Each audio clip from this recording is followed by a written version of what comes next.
Putain, les gars, le foot en ce moment, il est. Franchement, c'est grave comment le foot, des fois, t'as envie de le détester, et de lâcher ça. Il y a des fois, c'est cruel. Hein. L'année dernière, j'ai eu une petite éclaircie, j'ai pu kiffer avec la fin de saison cool et tout. Là, il y avait des choses qui auraient pu être sympas et c'est en train de partir en couille complet, quoi. Je suis dépité, hein. Ah, c'est terrible. Hein. Le foot, ça peut tellement être dur, putain. Ça peut tellement te faire kiffer et tellement t'enlever ça rapidement. C'est. Après, au final, les gars, si jamais Milan finit top 4 et fait la Ligue des Champions la saison prochaine et que par miracle, Nantes se maintient, bon, bah, ça finira sur une note positive et je serai content, mais bon, ça peut être ni l'un ni l'autre, et bon, ça peut être très dur, quoi. Quand tu te dis que Nantes, ça jouait la Juve il y a quelques mois, bah, Nantes jouait la Juve, Nantes était en finale de Coupe de France, avait quand même de l'avance sur le maintien à un moment donné, avec un calendrier favorable, et là, au final, bah, ça part en couille complet, et Milan, bon, bah, Milan encore, si tu te fais éliminer en demi de Ligue des Champions, tranquille, à la base, moi, j'aurais signé pour être en demi d'LDC, parce que ça partait de loin, faut être honnête. Mais encore une fois, c'est le championnat, si tu finis pas top 4, c'est chiant. De toute façon, Milan, ils étaient pas au niveau hier, l'Inter était bien au-dessus, il y a pas photo, comme j'ai dit, ça aurait pu faire un 3-0,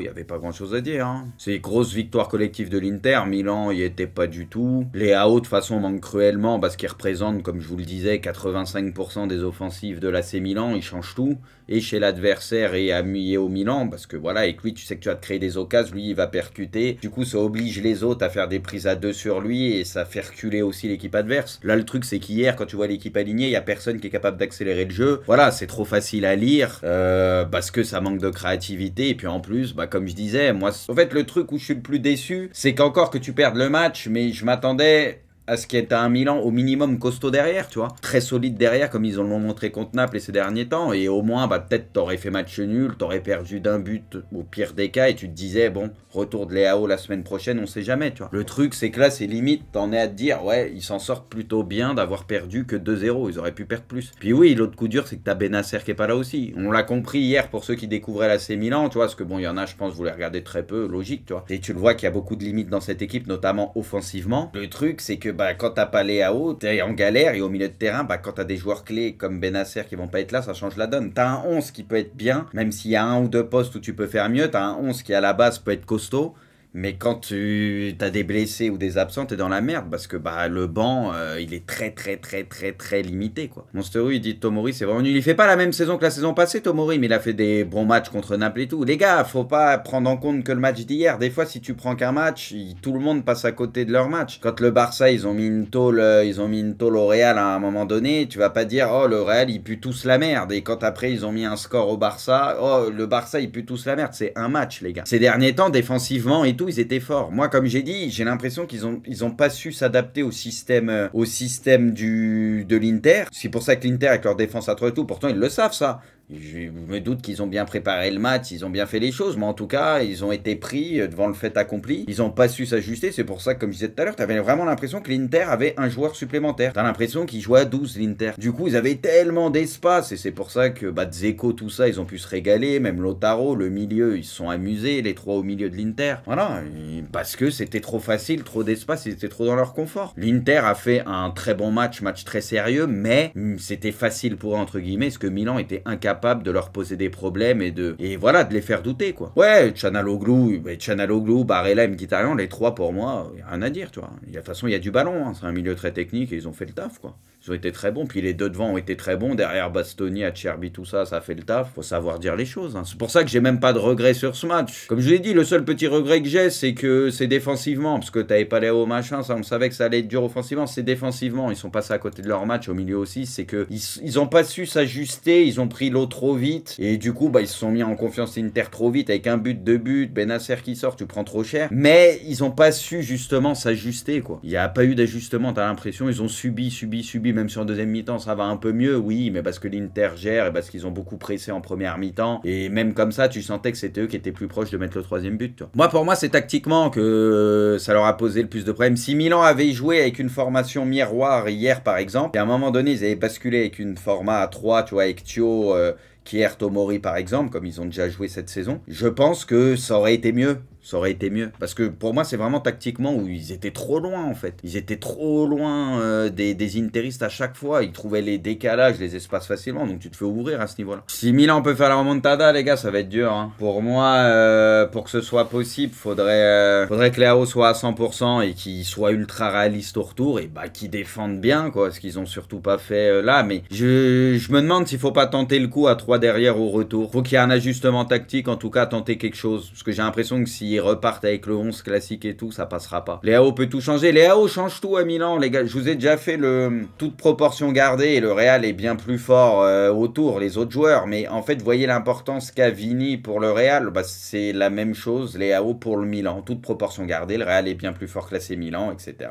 Vous avez compris. Mais toute proportion gardée, Vini, c'est Leao, c'est la même chose pour leurs équipes en ce moment. Voilà. Sauf que le Real, si t'enlèves Vini, tu vas prendre très cher et c'est très compliqué, mais ils arriveront quand même à faire des bons matchs, tranquille. Tu vois, ça sera beaucoup plus compliqué offensivement parce que voilà, Vini est remplaçable, mais voilà. Mais Milan est plus limité autour, donc si t'enlèves Leao, bah c'est très chaud, tu vois. L'Inter pour toi une meilleure équipe, oui, l'Inter, mais ça je vous l'ai toujours dit, ils ont un meilleur effectif. Bah, regarde le banc qui font rentrer les Brozovic, Lukaku, etc., Correa, bien sûr. Milan, le 11, t'as pile un 11 qui peut tenir la route, mais le banc est catastrophique, c'est très limité. L'Inter a un bien meilleur effectif à la base, c'est plus complet, quoi. Tu regardes rien qu'offensivement et tout, au milieu de terrain. Après, le milieu de terrain, quand t'es au complet, t'as Benasser, quand même, t'as Tonali, c'est bien, tu vois, t'as Krunic qui peut faire le taf. Mais je veux dire, ils ont un effectif bien plus complet, l'Inter. Ils ont beaucoup plus de solutions devant et tout aussi. Bon, sinon, stade de ouf, ça, de toute façon, on a l'habitude, hein. De toute façon, San Siro, en Europe, c'est l'un des stades les plus mythiques, hein. C'est abusé là-bas. On connaît, hein. C'est un truc de fou. Bon, but de Dzeko. Dzeko, les gars, pareil, on en parlait tout à l'heure. Attaquant, un peu peut-être sous-côté, parce qu'on le cite jamais parmi les très gros attaquants. Mais c'est pour ça que je faisais le parallèle avec Giroud. Tu vois, les attaquants dans la seconde catégorie, quand tu prends les meilleurs neufs de leur génération, mais c'est des mecs qui répondent souvent présents partout où ils sont passés, qui font le taf. Et hier, il fait sûrement le meilleur joueur du match. Il fait un match de ouf. Et puis c'est lui qui met le premier but, alors qu'il est vraiment pas évident. Parce que t'as quand même Calabria qui le gêne, même s'il peut mieux faire. Mais putain, pour la rabattre, elle est vraiment très dure.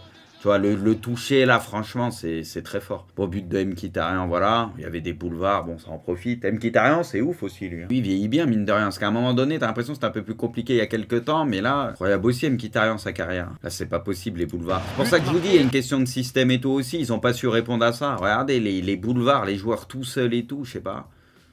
Puis après, ils font pas d'efforts aussi, ils y sont pas, hein.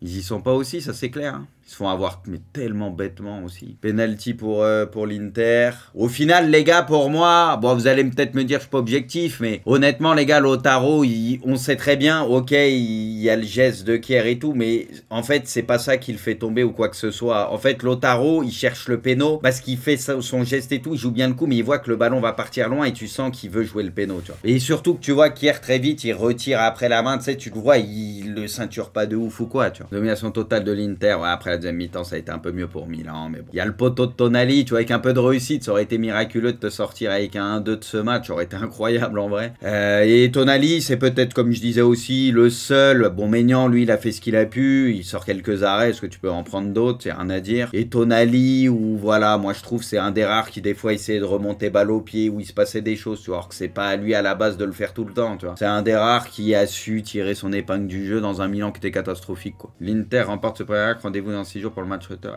Bon, moi honnêtement les gars, j'ai envie d'y croire un peu, mais j'y crois pas, quoi. Moi franchement les gars, Leao, on verra dans quel état il est. Bon, normalement il sera là, mais rattraper 2 buts sauf catastrophe, tu vois, que le match il prenne une tournure de fou, j'ai du mal à y croire. Ça peut mal finir, hein, le retour. Mkhitaryan est l'homme du match, ok, putain, j'avais même pas vu ça, je vais pas vous mentir que j'avais tout coupé après le match. Mais il y a pas de scandale, hein, de toute façon, les 3 au milieu ont été très forts. Moi j'aurais mis Dzeko perso, mais les 3 au milieu ont été très bons. À vos pronos, la finale de la Ligue des Champions sera... Bah, pour moi, à mon sens, City, je vois plus City se qualifier, ça va être chaud, mais je vois plus City, et du coup, bah, Inter, là, ils ont pris un énorme avantage, City-Inter, pour moi, c'est parti pour City-Inter. Newcastle est toujours intéressé par Diaby, Arsenal apprécie son profil, en parallèle, le PSG, là, inscrit sur Leverkusen est vendeur, mais il ne veut pas le brader, son prix pourrait être supérieur à 50, mais c'est sûr. Après, je sais pas combien d'années de contrat, les gars, il lui reste ou quoi. Il lui reste combien d'années de contrat, les gars? 2 années? Ouais, bah, ils vont le vendre plus de 50, alors. Ils vont le vendre plus de 50, ça va être plus de 50, hein. profil comme ça, pour moi, c'est plus cher. Hein. Fin de saison, ça c'est terrible. Bon,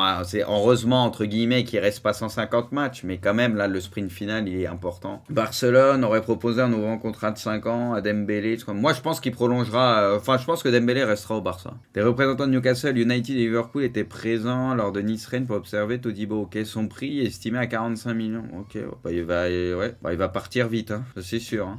Bon, après, à mon avis, ça va même gratter un peu plus.